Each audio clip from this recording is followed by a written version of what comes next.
খাজা মঈনুদ্দিন চিশতি রহমতুল্লাহ আলাইহি ২৫০০ মাইল পায়ে হেঁটে এসেছেন শুধু আমাকে আর আপনাকে মুসলমান বানানোর জন্য। অনেক বেয়াদবরা খাজা বাবার নাম বলার সময় গাজা শব্দ ইউজ করে, এরা বেয়াদব, ঠিক কিনা কথা বলেন?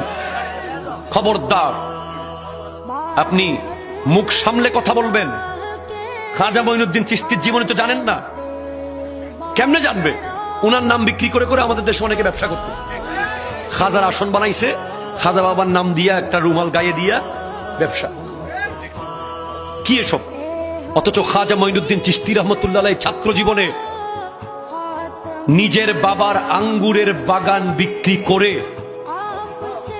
মাকে বলছেন, মা আমি উচ্চ শিক্ষা শিখতে চাই, আরো বেশি এলম শিখতে চাই। তখন গেলেন হুসামউদ্দিন বুখারীর কাছে, বুখারা, গিয়ে বলে, হুজুর আমি আপনার কাছে পড়বো। হুজুর বলতেছে, হুসামউদ্দিন বুখারী রহমতুল্লাহ আলাইহি হাদিসের বড় ইমাম, উনি বলছেন তুমি আমার কাছে পড়বা, তবে আমার এখানে 16 বছরের কম পড়া যাবে না। বরাবর 16 বছর পড়তে পারলে তুমি ভর্তি হইতে পারো। আমাদের অনেক ভাইরা তো মাদ্রাসায় দাখিল পাশ করার পরে তার আবার কলেজ ভালো লাগে,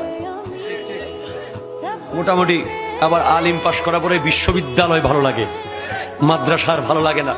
তখন না ঘরকা না ঘাটকা, এদিকেও হয় না ওদিকেও হয় না, ভালো আলেমও হয় না ভালো বাঙ্গালও হয় না, ঠিক কিনা কথা বলেন?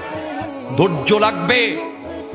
খাজা গরিব নওয়াজ রহমতুল্লাহ আলাইহি যখন উনি বলছেন হুসামউদ্দিন বুখারী 16 বছর পড়তে পারলে ভর্তি হও, বলে হুজুর 16 বছর থাকবো, কোনো অসুবিধা নেই।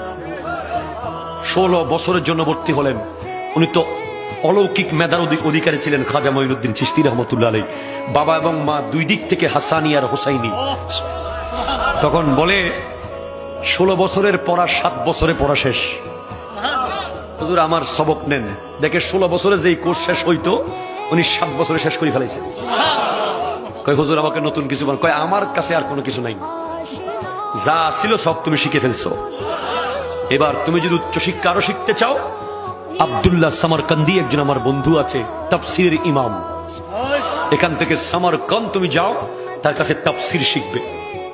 খাজা মঈনুদ্দিন চিশতি রহমতুল্লাহ আলাইহি সেখানে গেলেন, আবার গিয়ে 2 বছর তাফসীর শিখলেন। তারপরে হাদিস আর তাফসীরের পরিপূর্ণ জ্ঞান অর্জন করার পর উনি মক্কা শরীফ গেলেন শুকরিয়া আদায় করতে। ওখানে গিয়ে দেখে যে ওনার পীর হুসামউদ্দিন বুখারী রহমতুল্লাহ আলাইহি মক্কা শরীফে ছাত্রদেরকে দরজ দিচ্ছে, ওনার উস্তাদ তখন শাগরেদকে দেখে বলে, মঈনুদ্দিন তুমি এখানে? বলে হুজুর আমি তো এখানে আসছি কাবাগর জিয়ারত করতে। বলে আজকে একটা কাজ করো, তুমি ক্লাস নাও, আমি নিব না। তখন খাজা মঈনুদ্দিন চিশতি রহমতুল্লাহ আলাইহি সেদিন মক্কা শরীফের বড় বড় আলেমদেরকে, তখন যারা ছাত্র ছিল তাদেরকে বুখারী শরীফ হাদিস শরীফ পড়ালেন। ছাত্ররা বলল, হুজুর মাঝে মধ্যে আপনার যদি অসুবিধা হয় এই উস্তাদকে পাঠাইয়েন, ইনি আমাদের খুব ভালো পড়াইছে।